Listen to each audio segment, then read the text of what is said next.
आपके पास ऐसे ग्राहक भी आते होंगे जिनके आपके पास खाते चलते हैं, राइट।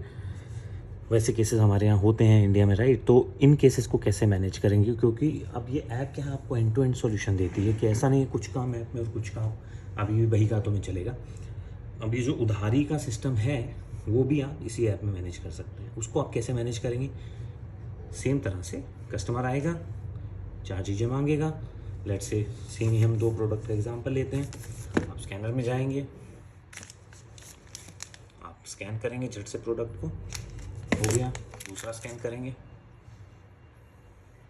हो गया। एक बार चेकआउट में चले जाएंगे, कुछ एक्स्ट्रा है तो कम कर दीजिए, ठीक है। अभी क्या है कि अब कस्टमर बोले खाते में लिख दो। अब खाते में कैसे लिखेंगे, आप क्या करेंगे, उधारी का यहाँ पर एक ऑप्शन है, आप उधारी वाले ऑप्शन को सेलेक्ट करेंगे। अब अगर आप बिक्री करने की कोशिश करेंगे आपको एरर आएगा, तो उधारी के लिए ग्राहक चुने। अब क्या है, क्योंकि आप उधार बेच रहे हैं तो आपको सिस्टम को बताना पड़ेगा कि किसको उधार बेच रहे हैं, है ना। तो आप यहाँ क्लिक करेंगे और उस ग्राहक का नंबर डाल देंगे। जैसे ही डालेंगे नीचे आ जाएगा, 4 डिजिट डालें, अगर हैं ऑलरेडी तो आ जाएगा, वरना आप यहाँ देख रहे हैं नया ग्राहक, क्योंकि फर्स्ट टाइम आपके लिए सारे नए ग्राहक ही होंगे जिनके भी खाते चल रहे हैं। तो यहाँ से आप उनकी एंट्रीज मारेंगे और एक बार एंट्री हो गई फिर बस आप पहले 2-3 डिजिट नंबर के डालेंगे, नाम आ जाएगा, आप सेलेक्ट करेंगे। और अगर आप नीचे जाएंगे और आप सेल को फिनिश करेंगे तो ये भी सेम तरह से सेल पूरी हो गई।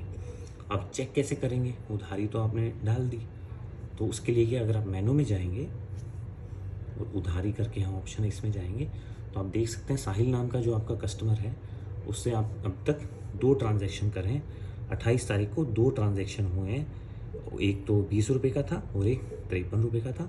अभी तक कोई भी भुगतान नहीं है, मतलब कस्टमर से कोई पैसा वापस नहीं आया है, जो कि आप रिकॉर्ड कर सकते हैं। जब भी कस्टमर आपको पे आउट करता है आप यहाँ से डायरेक्टली रिकॉर्ड कर सकते हैं कि लेट से साहिल ने 50 रुपये के भुगतान कर दिया है। कब किया, लेट से मैं बोल देता हूँ 28 का ही रखते हैं, 28 को कर दिया। कुछ लिखना है इधर नंबर तो वो लिख सकते हैं। तो देखिए 50 का पेमेंट हो गया।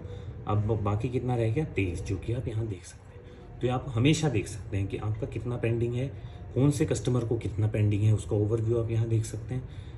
वो सब जानकारी आपको यहाँ से मिल सकती है, ठीक है।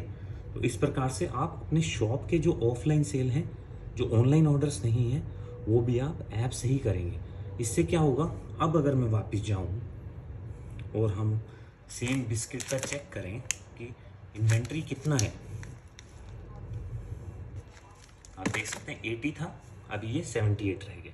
तो इस प्रकार जो क्वेश्चन आता है कि डे टू डे आपको करना पड़ेगा, आपको डे टू डे नहीं करना पड़ेगा, फर्स्ट टाइम करना पड़ेगा।